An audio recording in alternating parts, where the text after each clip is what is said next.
अध्यक्ष महाराज, आता मी तुम्हाला या निमित्तानं सांगतो की जेव्हा शैक्षणिक दर्जा सुधार करण्याच्या दृष्टिकोनातून जे काही प्रयत्न आपण करतायत दादाजी, आपण या विधानसभेत अनेकदा सांगितलं की महाराष्ट्रामध्ये शिक्षक कुठेही कमी नाहीत, शिक्षक कुठेही कमी नाहीत.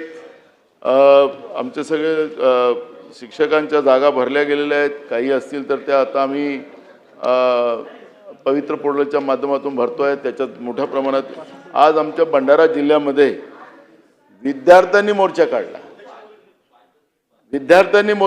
विद्यार्थ्यांच्या पालकांनी मोर्चा काढला आणि तो गावागावात काढला, तालुक्यात काढला, जिल्ह्यात काढला. अध्यक्ष महाराज, भंडारा जिल्ह्यामध्ये आज जो मोर्चा निघाला अध्यक्ष महाराज, शिक्षकांसाठी निघाला. हे पालक माननीय मंत्री नेहमी सभागृहात सांगायचे की आम्ही शिक्षक भरतोय, शिक्षकांची पदं अजून काही तसे शिक्षक कमी झालेले नाही.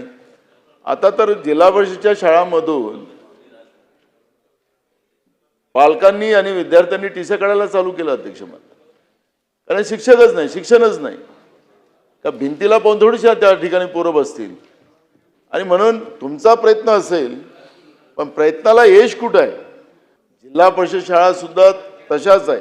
आणि म्हणून भंडारा जिल्ह्याचं आज पालकांनी आणि विद्यार्थ्यांनी जो मोर्चा काढला, हा खऱ्या अर्थानं आपण जे वारंवार मंत्री महोदय या ठिकाणी शिक्षक आमच्याजवळ आहे आणि या पद्धतीचा जो उल्लेख करता त्याबद्दलचं मी तुम्हाला उत्तरात द्यावं लागेल.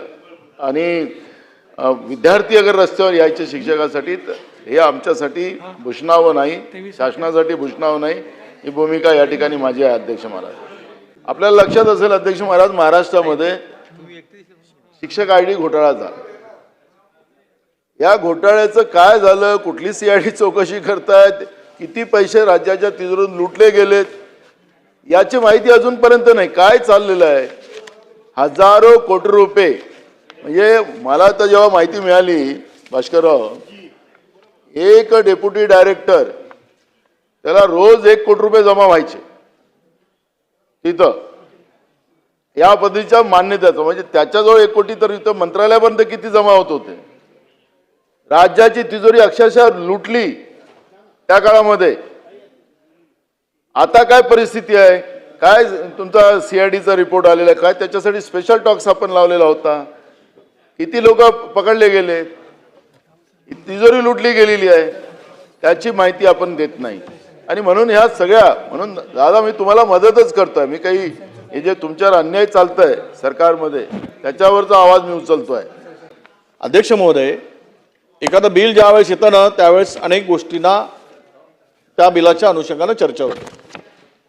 खरं तर राज्यामधील या खाजगी संस्था जेवढ्या आहेत, शाळा आहेत, अलीकडे या संस्थांमध्ये झालेला जो काही गैरप्रकार आहे, नोकर भरती आहे, आयडी घोटाळे आहेत, हे सगळेच माहीत आहे की नागपुरातील एक तिथला वाघमारे नावाचा अधिकारी, गोव्यामध्ये 3 रिसॉर्ट आहेत त्याचे, हे सुद्धा आपण माहिती. काय कारवाई झाली? आज इथे आपल्याला सांगताना, या सुधारणा करत असताना ज्या संस्थांचं मूळ गाव कुठे घालायला पाहिजे, मूळ गाव तिथे घालायला पाहिजे. या शाळांमध्ये शिक्षक भरती करत असताना ते मेरिटचे शिक्षक त्या ठिकाणी नियुक्त केले गेले पाहिजे. पण संस्था चालकांनी बोगस शिक्षक दाखवून त्यांनाच त्या ठिकाणी नियुक्त केले की ज्यांच्यापासून पुढची पिढी उद्ध्वस्त होईल, बर्बाद होईल. मग हे इथे हे सुधारणा आणत असताना याबरोबर त्याही सुधारणाची आवश्यकता होती. त्या संस्थांमध्ये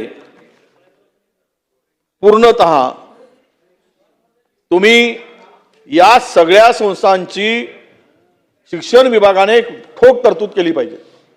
आणि ठोक तरतूद करून या सगळ्या संस्था जिथे शाळा सुरू आहे त्याचं एक ऑडिट तर करून घ्या, एक ऑडिट करून घ्या. तुम्हाला वस्तुस्थिती या ठिकाणी पुढे तुमच्या नजरेत येईल. ज्या ठिकाणी अध्यक्ष महोदय सुधारणा करत असताना त्याचं ऑडिट जर केलं तर तिकडे काय व्यवस्था निर्माण आहेत, शिक्षकांचा दर्जा काय आहे, शाळातील सुविधा काय आहेत. आज तुम्हाला सांगतो माननीय मंत्री महोदय, रिक्त जागा भरल्याच जात नाही. खाजगी शाळा फार कमी भरल्या जातात. त्या रिक्त आहेत, ते रिक्तच आहेत. आता तर अलीकडे या माध्यमिक शाळांमध्ये विद्यार्थी पण येणं झाले, कमी झाले. पुन्हा नवीन शाळा तर त्यामध्ये तुम्ही सुधारणा केली की नवीन शाळा सुद्धा आपल्याला मान्यता करता येईल. तो कशाला पाहिजेत नवीन शाळा द्यायची? ज्या जुन्याच आहेत त्याच शाळा चालू शकत नाही, तिथेच विद्यार्थी मिळत नाही, तिथेच शिक्षक उपलब्ध नाहीत आणि पुन्हा नवीन शाळा त्यामध्ये जर भर घातली, तुम्ही बघा त्याच्यामध्ये ती प्रोव्हिजन आहे की उद्या नवीन शाळा मंजूर करून घेता येईल किंवा देता येईल. मग याची आवश्यकता आहे का? हा सुद्धा प्रश्न या बिलाच्या निमित्तानं निर्माण होतोय. धन्यवाद. अध्यक्ष महोदय, माननीय पटोले साहेबांनी भंडारा जिल्ह्यामध्ये विद्यार्थ्यांनी काय शिक्षक कमी आहेत म्हणून आंदोलन केलंय.